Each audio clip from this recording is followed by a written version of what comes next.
शेवटी तर भात खाल्ल्याशिवाय समाधान होतच नाही. शरीराच्या 11 सिस्टम्स आहेत. त्या 11 सिस्टम मध्ये ब्रेन म्हणजे नर्वस सिस्टम आणि खाणं डायजेस्टिव्ह सिस्टम हे 2 सिस्टम खरंच खूप महत्वाचे आहेत. आणि आपला एखादा प्रॉब्लेम शरीराला झाला ना ते 80% शरीर प्रयत्न करतं की स्वतःच रिहील करण्याचा. पण शरीराला स्वतःच्या कॅपॅसिटी जेव्हा ती गोष्ट राहत नाही तेव्हा ते सिम्पटम दाखवायला लागतं.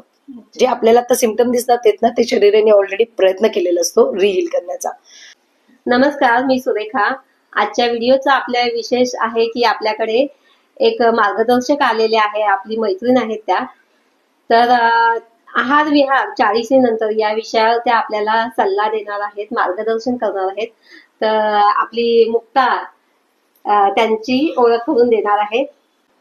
नमस्कार, मी सौ मुक्ता कोरपे, मुक्तांगण सखी मंच कडून आज आपला कार्यक्रम आहे 40 नंतर घ्यावयाची काळजी, आरोग्य आणि सौंदर्य. यासाठी आपल्याकडे आलेल्या आहेत रुपाली जाधव, ज्या योग शिक्षिका आहेत, आहार तज्ज्ञ आहेत. त्यांना आपण बरेचसे प्रश्न विचारून आपल्या ज्या शंका असतील त्या शंका आपण निरसन करून घेऊयात. मुक्तांगण सखी मंचच्या माध्यमातून हा कार्यक्रम आपण आयोजित केलेला आहे. नमस्कार, मी रुपाली राजेश जाधव. मी पुण्यामध्ये राहते आणि माझं योग शिक्षिका म्हणून मी आता काम करते. माझं शिक्षण BSc केमिस्ट्री झालेलं आहे आणि मी लग्नानंतर मला स्वतःला थोडे काही प्रॉब्लेम आल्यानंतर योगाचा अभ्यास आधी स्वतः योगा शिकून आणि नंतर डिग्री घेतलेली आहे. आणि आता गेली 9 ते 10 वर्ष झालं माझे स्वतःचे योगाचे क्लासेस आहेत, ऑनलाईन आणि ऑफलाईन असे मी क्लासेस घेते. आता आज त्याच्यातून नव्याने आहार या विषयावर माझं जे काही नॉलेज आहे आणि योग आणि आहार हे दोन्हीची सांगड घालून 40 नंतर महिलांनी कसं राहावं आणि कसं आहारात असलं पाहिजे हे सगळं तुम्हाला मी आज मार्गदर्शन करणार आहे. थँक्यू. धन्यवाद रुपाली. तू खूप बिझी असते मला माहिती, आणि वेळात वेळ काढून आमच्यासाठी आलीस हे खूप महत्वाचे. आणि आम्ही सगळा आमचा जो मुक्तांगण सखी मंचचा ग्रुप आहे तो 35च्या पुढचाच आहे. शक्यतो 35 नंतर ज्या काही आपल्याला अडचणी येतात, शंका येतात आणि ते बोलण्यासाठी महिला तयार होत नाहीत. मग मुक्तांगणच्या ग्रुपमधून आम्ही सुरेखा मॅडम म्हणाल्या की आपण महिलांसाठी एक कार्यक्रम घेऊयात. सगळ्या महिलांना मी सांगते की कुणाला काही विचारायचं असेल तर विचारू शकता. रुपाली, आपण आता 40च्या आसपास आलोत, तर असं वाटतं की नाही का खूप काम केलंय आतापर्यंत, आता स्वतःसाठी काहीतरी वेळ द्यावा. तर योगाकडे जर बघायचं झालं, आता आपण सुरुवात करायची झाली तर कुठून आणि कशी करायची? खूप छान प्रश्न आहे. आपल्याला असं वाटतं की आपण म्हणजे 40 पर्यंत आपण जे येतो तर त्याच्यामध्ये ना आधी तर लग्नाच्या आधीचं आयुष्य आणि लग्नाच्या नंतरचं आयुष्य आणि त्याच्यानंतर मुलं, संसारामध्ये मुलं मोठी होतात आणि थोडीशी मोठी झालेली असतात. ती पूर्ण रिकामी पण नसतात झालेली शिक्षणातून की नोकरी लागली असंही आपलं वय नसतं आणि मुलांना आपण एकटं सोडू शकतो असंही वय नसतं. त्यामुळे आपली पण द्विधा मनस्थिती आणि 40 पर्यंत आपलं हे पण वय यायला लागलेलं असतं की माझं काही राहिलंय का, आणि असं पण वाटायला लागलेलं असतं की मी खूप काही करायचं राहिलंय आणि आतापर्यंत मी खूप करून थकले, मग आता मी कुठून सुरुवात करू असं होतं ना. असं बऱ्याच वेळेला होतं. तर मुळातच आहे ना आपल्याला अजिबात उशीर झालेला नाहीये. आता ही खरी स्टेज आहे जिथून आपल्याला योगाची गरज भासणार आहे. आणि मग ते करताना काय करायचं तर पहिल्यांदा तर मनातूनच अशी इच्छा करायची की आजपासून मी माझ्या स्वतःसाठी किमान संसारातला आणि 24 तासातला अर्धा ते पाऊण तास मी स्वतःसाठी काढणार आहे. ही पहिली इच्छा जागृत होणं हे महत्वाचं आहे.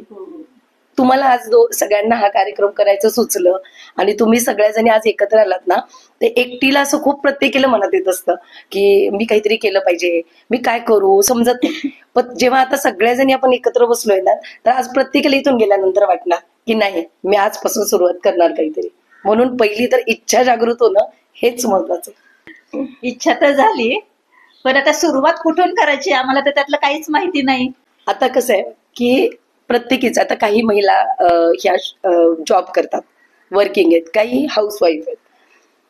तर आता प्रत्येकीने ना आपण एकमेकींशी कंपॅरिझन न करता प्रत्येकीने स्वतःचं शेड्यूल बघायचं आधी काय. आता जसं तू वर्किंग आहे ना, तुझं टीचिंग क्षेत्र आहे. आता त्याच्यामध्ये तुझं बघायचं, मी सकाळी किती वाजता उठते, मी किती वाजता स्कूलला जाते, मग माझं तिथलं प्रोफाईल काय आहे कामाचं, मी घरी आल्यानंतर काय करते, याच्यामध्ये मी पहिला तर टाइम काढला पाहिजे, वेळ काढली पाहिजे स्वतःसाठी. एक तर सकाळी किंवा एक तर संध्याकाळी. आता ज्या घरातल्या महिला आहेत त्यांची सकाळची सगळ्यांचीच म्हणजे वर्किंग पण आणि घरी असणाऱ्या सगळ्यांचीच एक स्वयंपाकाची घाई असते ना. पहिले तर डबे उरकले पाहिजेत, खाणं पिणं उरकलं पाहिजे. त्याच्या आधीची वेळ किंवा त्याच्या नंतरची वेळ शक्यतो आधीचीच घ्यायची, कारण सुरुवात माझ्या स्वतःपासून झाली पाहिजे. आपली सुरुवात काय होते दुसऱ्यांपासून, अगदी मला त्याला काय पाहिजे याला काय पाहिजे तिथून होते. नाही, सुरुवात माझ्यापासून झाली पाहिजे. आणि ते काय होतं की ही सुरुवात आपल्यापासून करण्याआधी आपण सगळ्यांच्या आधी उठलं पाहिजे. पण झोपतो कधी आपण, सगळ्यांच्या नंतर शेवटी. हा, तर मग सुरुवात काय करायची, आधी माझ्यापासून सुरुवात झाली पाहिजे. आणि ते करताना आधी तर सकाळची सुरुवात नाही शक्य तर तुम्ही संध्याकाळी वेळ काढा, पण जो वेळ काढाल तो स्वतःचा वेळ असला पाहिजे. तिथं कोणाचंही डिस्टर्बन्स नाही, लोक नाही डिस्टर्ब करत. पहिला मोबाईल बंद आणि आपल्या मोबाईल पासून आणि सगळ्यांपासून डिटॅच होऊन पहिला 1 तास स्वतःसाठी काढायला शिकायचं. दुसरी गोष्ट काय करायची, तर 1 तासामध्ये काय करायचं. आता तुम्हाला सगळेच योगा सगळेच प्राणायाम माहिती नाहीये, बरोबर आहे ना. तर कधी ते गाईडची गरज पडते. 1-2 ते 3 महिन्यामध्ये तुम्हाला सगळ्या गोष्टी कळतात की बाबा साधारण मी आसन म्हणजे काय आसन केलं पाहिजे, मी काय नाही केलं पाहिजे, प्राणायामामध्ये मी काय केलं पाहिजे. आता एक सारासार मी तुम्हाला योगासनं सांगते की कसं असतं की मुळात आपल्याला योगासनं का करावी लागतात माहितीये का बायकांना. सगळ्याच महिलांना प्रॉब्लेम आहे की आपण सगळी घरातली कामं सोडलेली आहेत. आता मी जे बघते तर त्याच्यामध्ये एक आसन आहे चक्की चालनासन. पूर्वी बायका जातं दळायच्या, पीठ व्हायचं, तर ते जातं दळताना ना त्या पूर्ण गोल फिरायच्या अशा. आता जाता हा प्रकार बंद झाल्यामुळे ऑब्व्हियसली खाली बसणं बंद झालं ना, हे करणं सगळं बंद झालं आणि मग कमरेचा घेर वाढायला लागला. आणि तेच आसनामध्ये आलं चक्की चालनासन, ज्याच्यामध्ये चक्की चालवायची आर्टिफिशियल. ओके, तर हेच आपल्या पूर्वीच्या सगळ्या गोष्टी महिलांनी आठवायच्या की आपल्या आई, आपल्या सासूबाई, आपल्या आजी काय करत होत्या ते आठवायचं. आता दुसरं कॉमन उदाहरण देते मी की जागेवर आपण खाली बसून फरशा पुसणं हा प्रकार होता. आता कोण बायका पुसतात, कोणीच नाही पुसत, आपण सोडूनच दिलंय ऑलमोस्ट. एक तर वर्किंग आणि घरी असणाऱ्या सुद्धा नाहीच करत. तर जेव्हा आपण बसून फरशी पुसतो तेव्हा आपल्या ओरीज, आपलं ओटीपोट त्याच्यावर दाब येतो, तो यायला पाहिजे. आता काही महिलांनी असा पण प्रश्न विचारला मला की मग पुरुषांना याची गरज नाहीये का. नाही, त्यांची रचना आणि आपली रचना याच्यामध्ये फरक आहे ना. तर आपल्याला त्याची गरज आहे, म्हणून स्त्रियांकडे दिलेली कामं जी दिली गेली ना ती सुद्धा अशाच प्रकारची आहेत. कष्टाची कामं नाही आहेत आपली, पण तिथं ओव्हरीजला, ओटीपोटावर सगळ्यात प्रेशर येणार आहे. आणि त्यामुळं आज जे समाजात चाललंय फायब्रॉइड्स होणं आणि जे गर्भाशयाचे जे विकार चाललेले आहेत, मुलींना आताच्या ज्या वयात येणाऱ्या मुली आहेत तर त्यांना पिरियड्स रेग्युलर येत नाहीयेत, PCOS, PCOD हे जे प्रॉब्लेम सुरू झाले त्याच्यामुळे सुरू झाले. कित्येकदा ना योगा सुरू करूया, पण कामाच्या ह्याच्यातून ना वेळ मिळत नाही आणि उद्या जाऊ परवा जाऊ ती एकदाची कधी सवयच होत लागत नाही किंवा कंटाळा येतो किंवा म्हणतात ना न करत्याचा वार शनिवार, तसं बहाणे शोधतो आम्ही. म्हणजे मी माझं सांगते. नाही, सगळ्यांचं तसंच असतं. काय करायचंय तर त्या 1 तासामध्ये जे आपण आता कंटिन्यू बोलतच होतो की जो 1 तास आपण काढला त्या 1 तासामध्ये सुरुवातीला तर काय करायचंय की बेसिक आसन आहेत ज्याच्यामध्ये अगदी मुठी वळवणं, ओपन करणं, थोडंसं स्ट्रेचिंग, आपण हात उडणं, जे मसल्स आहेत डोक्यापासून खालीपर्यंत, मानेचे साधे व्यायाम, जे मान फिरवणं आहे हे करणं, हे तुम्ही युट्यूबवर पण बघू शकता ना. जर तुमच्या जवळपास कोणी गाईड असेल तर चांगलीच गोष्ट आहे, नाही तर तुम्ही छोटे छोटे व्यायामाच्या प्रकारांनी सुरुवात करू शकता. त्यानंतर तुम्ही सूर्यनमस्काराचे व्हिडिओज बघू शकता, सूर्यनमस्कार कसे केले जातात. मग सूर्यनमस्कारांनंतर बाबा बसून आसन काय केले जातात. साधं तुम्ही उड्या मारणं आपण विसरलो, दोरीवरच्या उड्या मारत होतो की नाही आपण लहानपणी, त्याच उड्या आपल्याला 40 नंतर परत सुरू करायच्या. रोज 5 उड्या, आज 5 मारल्या, उद्या 10 केल्या, पुन्हा 15 केल्या. हे सुरुवातीपासून थोडं सुरू करायचंय. कारण मुळात आपल्या मनाला इतके दिवस आपण शांत पडून होतो, आपल्याला प्रायोरिटी नव्हती व्यायाम ही. तर त्या प्रायोरिटी मध्ये येण्यासाठीच आधी स्वतःला तयार करायचंय, आधी मनाची तयारी करायची. किमान 7 ते 8 दिवस किंवा महिनाभर तुम्हाला कोणाची तरी गरज आहे पुश करण्याची. मग एकदा मनाने घेतलं की नाही मला हे करायचंय, मग त्या पुढे तुम्ही हे सगळंच करू शकता, काहीच प्रॉब्लेम नाहीये. हो, हे पुश करणं फार गरजेचं आहे. हा. बरं, आता मला ऑन दी स्पॉट एक प्रश्न आठवला आहे की आता ना आम्हाला मोबाईलची फार सवय झालेली आहे आणि त्या मोबाईल मध्ये आमचा एका जागेवर बसून किती वेळ गेला हे कळत नाही. तर मोबाईल जर बोलत असू आपण, आजकाल काय कॉर्ड लावतात किंवा, तर मोबाईल चालू असताना कोणता आपण योगा करू शकतो? फार महत्वाचा आहे. काय की खरं तर मोबाईलची किंवा स्क्रीन, प्राणायाम. टीव्हीची स्क्रीन झालं, मोबाईलची स्क्रीन झालं, या स्क्रीननी ना पहिल्यांदा तर आपल्या डोळ्यांवर खूप परिणाम होतो. हो, सगळ्यात जास्त परिणाम त्या स्क्रीननी होतो आणि हो. त्याच्यानंतर डोळ्यानंतर ऑब्व्हियसली डोळे जे बघतात तेच आपल्या ब्रेनकडे जातात. ठीक आहे ना, तो मेंदू थकतोय आपला, पण त्याला माहिती नाहीये ना आपण कुठं थकलोय, ते समजतच नाही. आपण जेव्हा फोन बाजूला ठेवतो तेव्हा आपल्याला कळतं की अरे माझं डोकं दुखतंय, तर ते फोनमुळे दुखत होतं हे आपल्याला नंतर कळतं. म्हणून पहिल्यांदा तर फोन जेव्हा आपण आसन करतो काही, ते आसन करताना सुद्धा आपल्याला फोन बाजूला ठेवायचा आहे पहिली गोष्ट. आणि मोबाईल बघताना कोणतं आसन करू शकतो? खरं तर करूच शकत नाही, पण ऍटलिस्ट मध्ये तुम्ही डोळ्यांना ब्लिंक केलं पाहिजे, उघडझाप केली पाहिजे, किमान एवढं केलं पाहिजे. तर ते करताना तुम्हाला ही पण जाणीव झाली पाहिजे अरे हे व्यायामाचा प्रकार आहे आणि आता मला याच्यापासून बाजूला झालं पाहिजे. डोळे ब्लिंक करण्या येईपर्यंत फोन जवळ पण नाही पाहिजे ना, म्हणजे तुम्हाला सांगायची गरज पडते इथपर्यंत आपण फोन वापरलाच नाही पाहिजे. म्हणजे त्याचा टाइम ठरवून घ्या की अर्ध्या तासासाठी बाबा मी फोन बघणार आहे ना, आणि किंवा एकदम घाईच्या वेळेला फोन बघायचा, म्हणजे आपण जास्त वेळ बसत नाही. आपली प्रॉब्लेम काय माहिती का, आपण सगळं काम आवरल्यावर फोन घेतो, मग तेव्हा आपण निवांत असतो, मग आपली झोप पण जाते, सगळंच जातं त्या फोनमध्ये. आणि ज्या गोष्टीसाठी फोन घेतला ती सोडून आपण सगळ्या गोष्टी बघतो ना. म्हणून आपण नियमात नाहीये. मग नियम आसन प्राणायाम हे सगळे नियमातच नाहीये.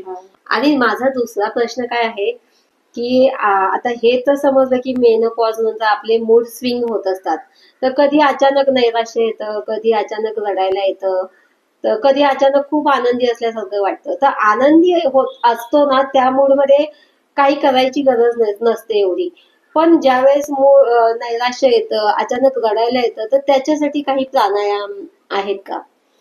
आहेत. मुलींची लग्न पण लवकर व्हायची, मग आपण 27-28 पर्यंत फ्री व्हायचो, मुलं थोडीशी मोठं झालेली असायची, वेळ काढू शकायचो. आता कसं होतं, लग्नच उशिरा होतात, म्हणून व्यायामच लवकर सुरू करायला सांगायचा.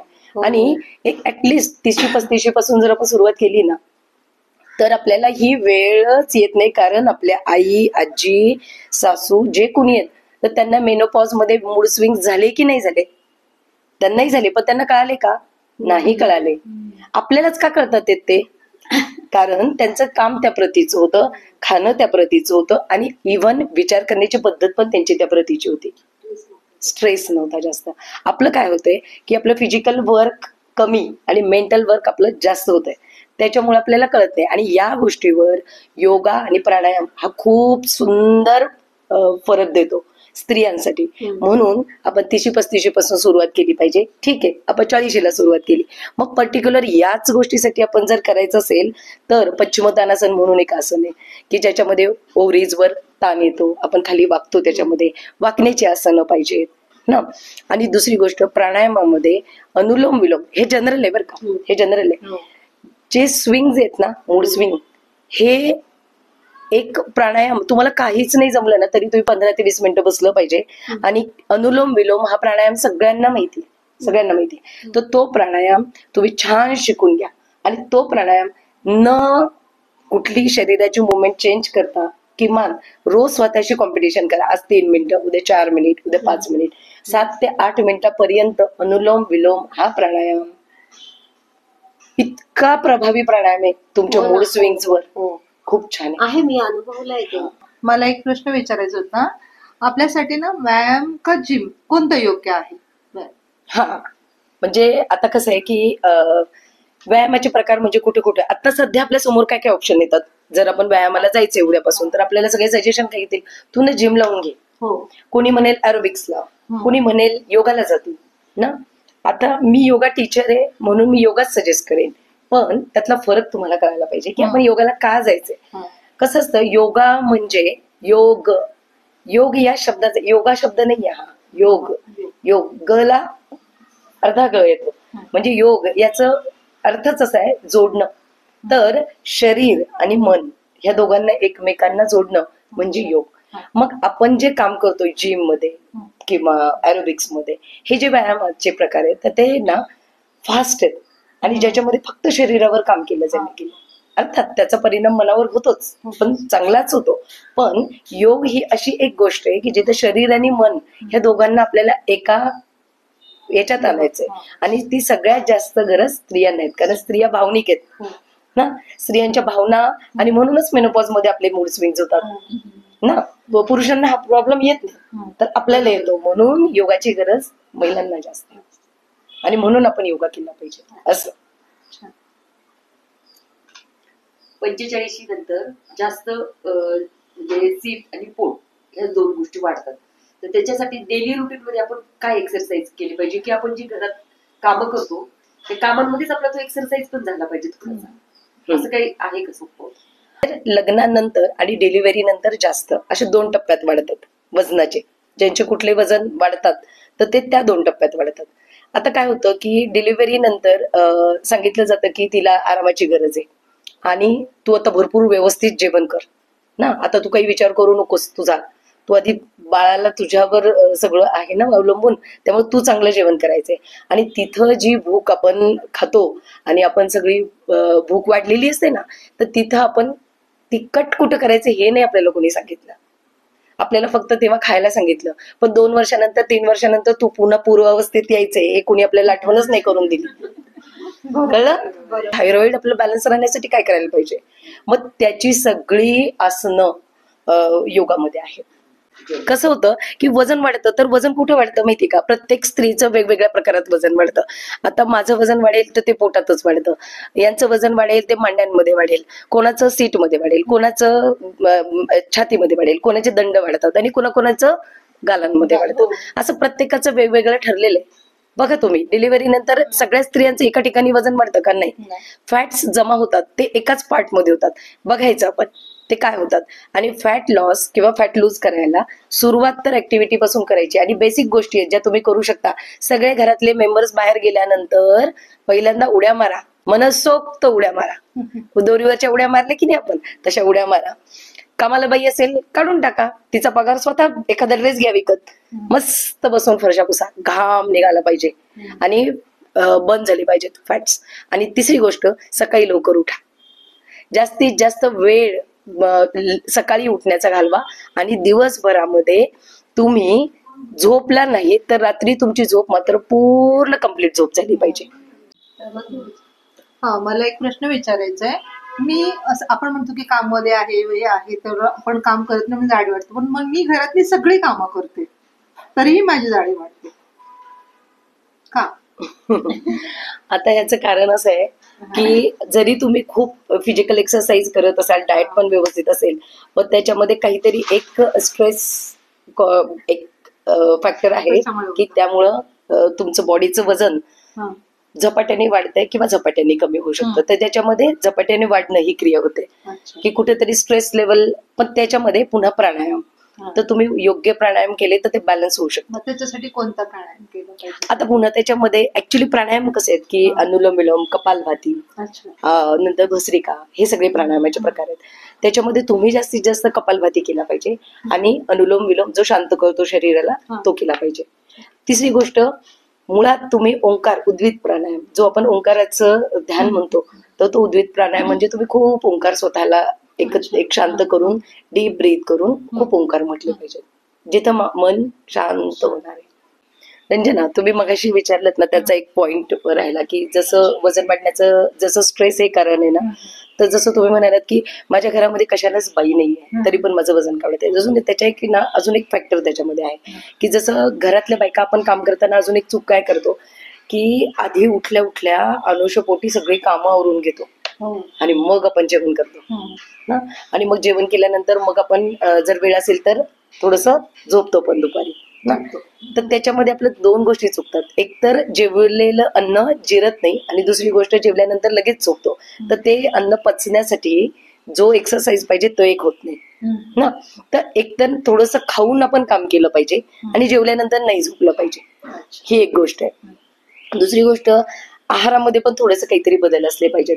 बाहेरचं खाणं असेल ना, स्ट्रेस हे एकच कारण असू शकत नाही, की जसं बाहेरचं खाणं किंवा घरात एकाच प्रकारचं सारखं खाणं, कार्ब्स जास्त असणं, की उरकायचंय मला काम, पटकन आवरायचंय, त्या नादामध्ये आपण स्वतःला कुठे लक्ष देतो ना, देतच नाही आपण लक्ष, की एकाच प्रकारचं जेवण होतं ना, त्यामुळे पण वजन वाढण्याचं आणखी एक कारण असू शकतं. त्याच्यामुळे ते पण आहारामध्ये या गोष्टी आपल्या आता पुढे क्लिअर होणारच आहे असं.